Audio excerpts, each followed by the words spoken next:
আসসালামু আলাইকুম রহমতুল্লাহ।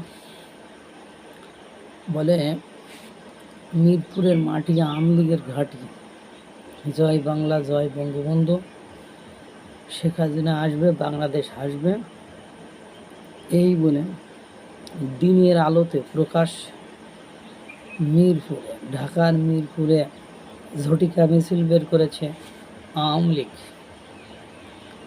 এবং ডক্টর মোহাম্মদ ইউনূসকে নিয়ে বিভিন্ন কথা বলেছেন, যেটাই বলে ইউনূসের দুই গালে জুতা মারো তালো তেলে, এইসব কথাবার্তা বলেছে।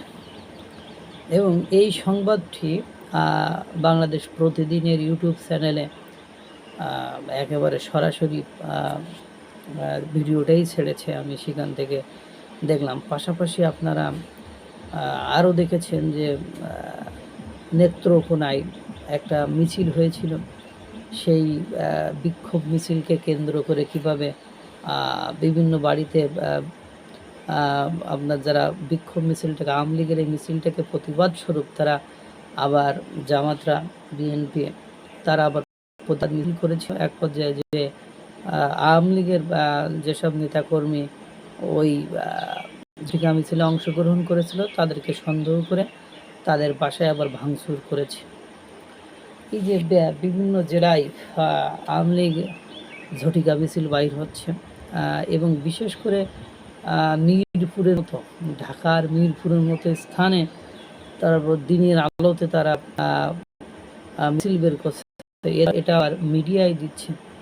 এদিকে আবার তাপসী তাবাসসুম মুরমি সে লাইভে এসে ডিরেক্ট ডক্টর ইউনূসকে স্বাধীনতা বিরোধী শক্তির সাথে হাত মিলিয়ে স্বাধীনতার বিরুদ্ধে কাজ করেছে, এগুলো হচ্ছে। পাশাপাশি আপনার কাঁটাবনে ঝটিকা মিছিল হচ্ছে, সেখানে আবার ককটেল বিস্ফোরণ হচ্ছে, সেখানেও আওয়ামী লীগ মিছিল করছে।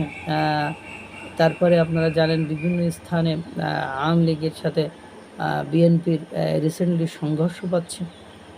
সব কিছু মিলাই সেদিন দেখলাম কোর্ট ঈদগাহে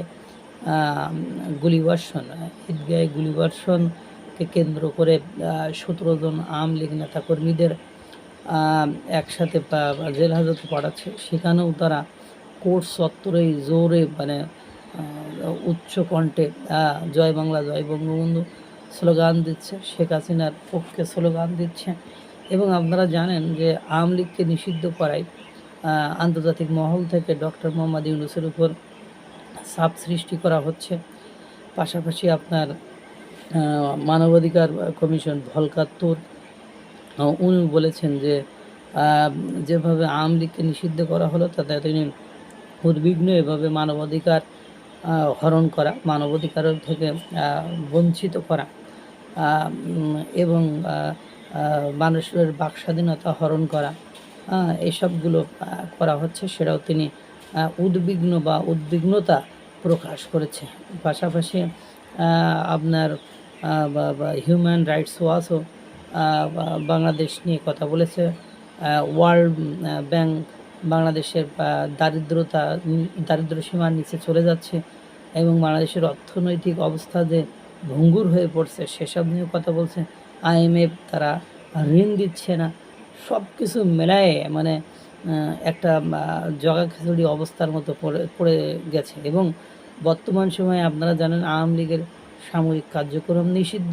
এই নিষিদ্ধতার ভেতরেই যে এরা এত বড় সাহস দেখাচ্ছে, যেখানে কোনো মিডিয়াগুলো প্রচার করছে না, বা মিডিয়াগুলো প্রচার করলে তাদের পক্ষে কথা বললে তাদেরকে গ্রেপ্তার করা হবে, আইনি ব্যবস্থা নেওয়া হবে, সেখানে এরকম একটা ঘটনা দেখে আমি না জানিয়ে পারলাম না যে সরকার তাহলে কী করেছে, সরকার কী, অবশ্য সরকার কী পদক্ষেপ নেবে। সরকারের সেনাপ্রধান তিনি মানে নো মব ভায়োলেন্স, অথচ মব ভায়োলেন্স হরহামেশা চলছে। গতকালও যে সাবেক সিইসি প্রধান KM নুরুল হুদা, বীর মুক্তিযোদ্ধা, তাকে কিভাবে অপদস্থ করা হয়েছে, কিভাবে ডিম মারা হয়েছে, কিভাবে জুতার মালা গলায় ঝুলানো হয়েছে।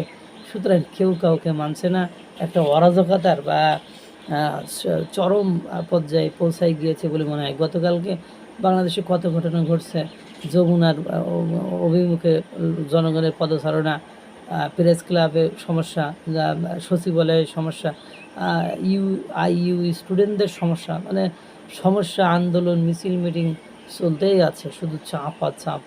দেখা যাক আল্লাহ তাআলা কী করে। আল্লাহ তাআলা সকলকে ভালো রাখুক, সুস্থ রাখুক। আসসালামু আলাইকুম ওয়া রাহমাতুল্লাহ।